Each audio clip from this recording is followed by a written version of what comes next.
Isang makasaysayan na tanghali.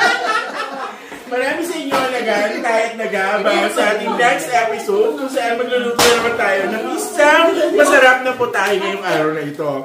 Pula ito. Ito na agad. Salamat. Salamat parang Gloria. Ayan pa. So samahan niyo ulit ko ngayong araw na ito. Magsama-sama tayo sa isang episode ng Cooking with Ate E. Ate E! Ang dami ingredient. Ano ba ngayon? Oh, yan. O, tayo panindigan mo yan. Tayop ka. So ang goal natin today ay magtayo tayo ng isang karinderya. Gamit yung mga leftover. Gamit yung mga leftover. Kaya tayo ngayon ng challenge na wedding challenge. Kaya tayo ng wedding challenge, okay? So, para sa ating mga ingredients, meron tayo isang bote ng mantika, meron tayong toyo, of course, meron tayong fish sauce. Hindi mo wala ang paborito ni Charing, wala nyo. Sugar.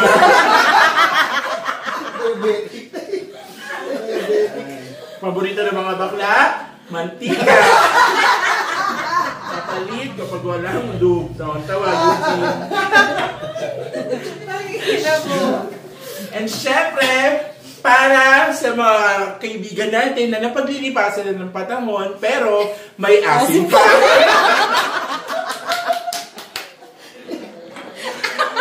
Ayan. So, mga kumpleto na po ating mga ingredients. Magbabalik po tayo. It's tiki-tiki time! Pagbay ka ng tiki-tiki, labas ang sigla. Kaya active sa school at maliksi sa laro. Dahil ang tiki-tiki ay may lysine na tumutulong pampagana, B-complex na tumutulong ilabas ang sigla, plus essential vitamins A, C, D, E. Galing talaga ng tiki-tiki! Pag may ganang tiki-tiki, mas labas ang sigla. Mahalagang paalala, ang tiki-tiki ay hindi gamot at hindi dapat gamiting panggamot sa anumang uri ng sakit.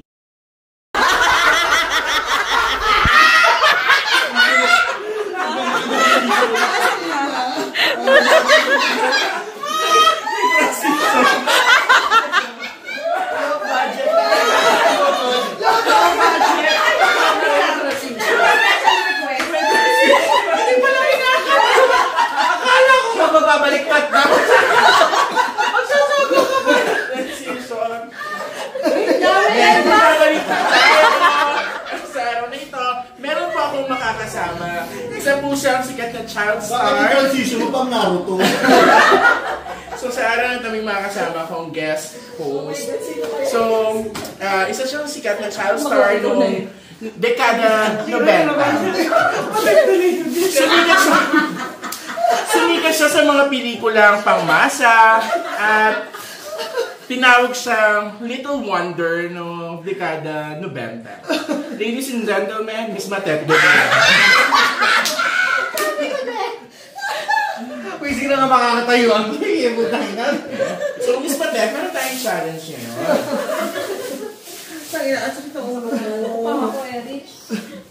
Richie, kwento mo daw yun nangyari sa mansyon. Nung New Year tayo. Nung New Year. Nung sinugod tayo, tapos may babaeng nagpalamig ng olo ng koya. Nagko-costume na yata sa'yo. Ang tagal ng transition. Alam mo na sa tiba, pagkatawa, putang ina.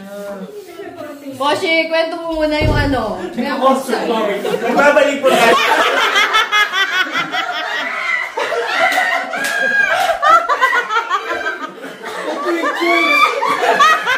Pero budang-budang na. Wait, si Papa.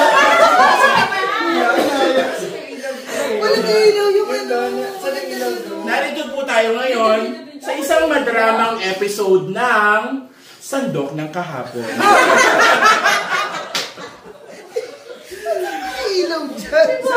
Sa episode natin ngayon, itatampok natin ang mga buhay na minsan naging masalimuot ang pinagdaanan. Magbabalik po tayo later. It's tiki-tiki time! Pag may ka ng tiki-tiki, labas ang sigla. Kaya active sa school at maliksi sa laro. Dahil ang tiki-tiki ay may lysine na tumutulong pampagana. B-complex na tumutulong ilabas ang sigla. Plus essential vitamins A, C, D, E. Galing talaga ng tiki-tiki. Pag may ganang tiki-tiki, mas labas ang sigla. Mahalagang paalala, ang tiki-tiki ay hindi gamot at hindi dapat gamiting panggamot sa anumang uri ng sakit. Pinausay ni Kuya sa nag-init ang ulo ng Koya ng malamig ng ulo. Dahil dito yun. Diba? Pero ano nga ba ang... Ano nangyari? Ate, ano ang nangyari ng gabing yun? Eto nga. Maganda ha? Many years back. Hindi ganyan! Hindi ganyan yung kwento, yung tono. Ini-introhan pa. Ayun, ano talaga nag-ano pa? Nag-ano na ka nag-garlic. Magagayat mo. Magagayat na nga habang nagkukwento. At pagpapasin na kaya ka ng leksyon. So pala ako ganyan. Oo, ganyan naman ba? Pasado na sa akin. Forgiven. So, maraming taon nang nakalipas. Hindi mo pa si Darla dyan sa peg mo na yan. May isang grupo ng mga kababaihan, kabaklan, at mga kalalakihan na nagsama-sama upang magkaroon ng konting kasiyahan. Very Kuya Art. Parang natatakbo at ang putang ina. Tingnan mo muna. Para ano? Tapos may nag-email sa'yo, we regret to inform that your contract has been terminated. Napakat ko. May trauma na ako dyan. Ikaw ito na dali. So, eto nga. Dapat na tatawa ulit. Ayaw mo na mapapatay. Para alam mo naman Matangin na ako. Si Bakla. Last na to. Sobrang ganda. Nagkagulo ang mga lalaki. Pinag-agawan ng mga lalaki. Eto ngayon ang mga lalaki. Sumugod dahil si Bakla, ano nga siya, medyo makipot pa siya ng mga. Gano'n, gano'n. Super kipot. Itago na lang natin sa code name na Chari-Charika.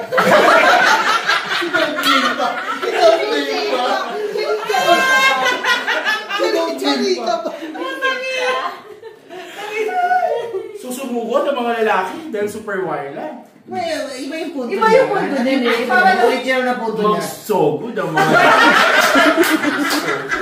mag-enong ang mga babay. Magsogod ang mga lalaki. Magdala ng mga bato-bato. Magbato-bato ang bahay naman siyon. Etong esang lalaki ng Koya ng Ate Curls, mag-edit ang olu. Mag-edit ang olu. Magkuha ng tobu. Magkuha ng tobu at maghampas sa olu ng ebang lalaki. Hindi kami makalabas. Madaming lalaki. Magsabog ang moka mo. Magbabalik po tayo. It's tiki-tiki time! Pagbay ka ng tiki-tiki, labas ang sigla. Kaya active sa school at maliksi sa laro. Dahil ang tiki-tiki ay may lysine na tumutulong pampagana. B-complex na tumutulong ilabas ang sigla. Plus essential vitamins A, C, D, E. Galing talaga ng tiki-tiki. Pag may ganang tiki-tiki, mas labas ang sigla.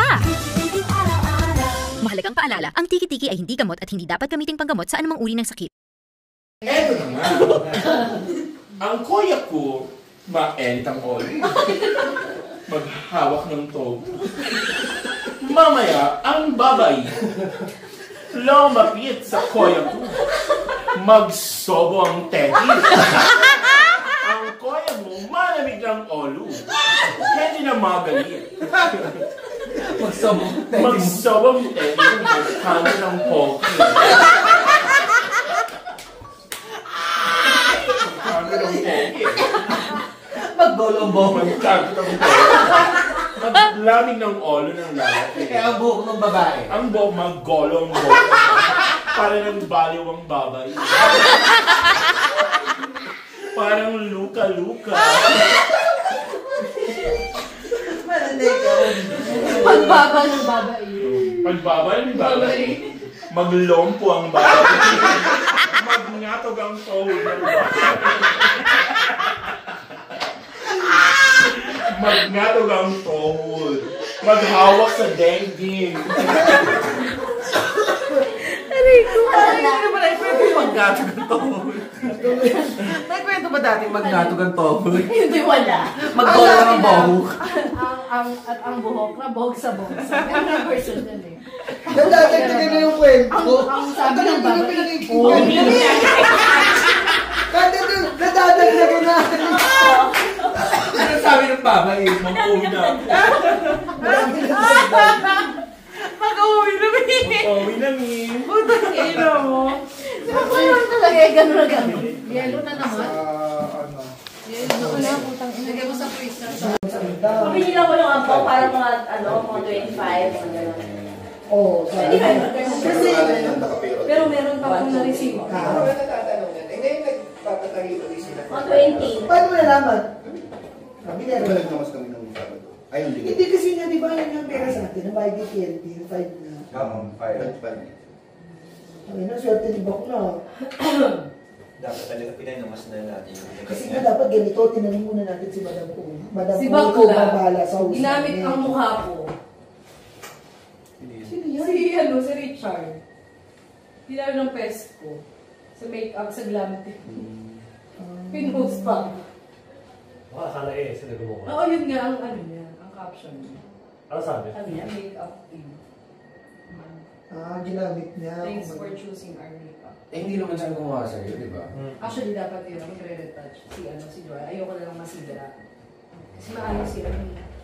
Si Si Ben. Mel. Nilatouch ko pa nila, right? Oo. Nagpayola pa. Di ba? Ano yung na doon, natouch ko. Tinatulad mo na. Okay, natulad ko. Eh kasi, mga ngarag na sa tagal ng Paano mo sinabi kay Joe na hindi na siya magre-retouch? Hindi sinabi ko kasi umakyat sila. Kasi kung iba yung makeup artist, mababago yung... Oo. Baka madagdagan yung ano mo mag-uwi. Magkano ang touch? Or 25. Airbrush. Dapat sa amin na lang kasi magkano ang touch hanggang dumating lahat ng mga kamag-anak. At saka hindi ka mukhang naghihirap.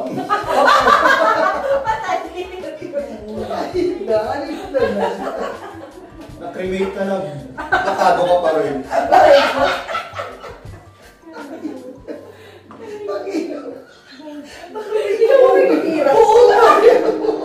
Pero ako naiwan, nawain ang lahat. Kasi minsan na-extend, hindi pa doon dumadating yung mga kamag-anak. Silip ka. Kasi yung ano hindi nahirapan. Talagang mukhang malungkot, mukhang masaya. At peace, oo. Walang mga excess value. Naseta lang lahat. Mukhang makakatawid.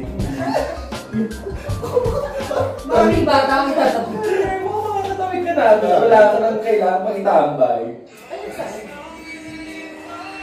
Ito sa'yo. Sida na. Tubig ba ito? Parang ano, malulit ko ito. Pagpuno.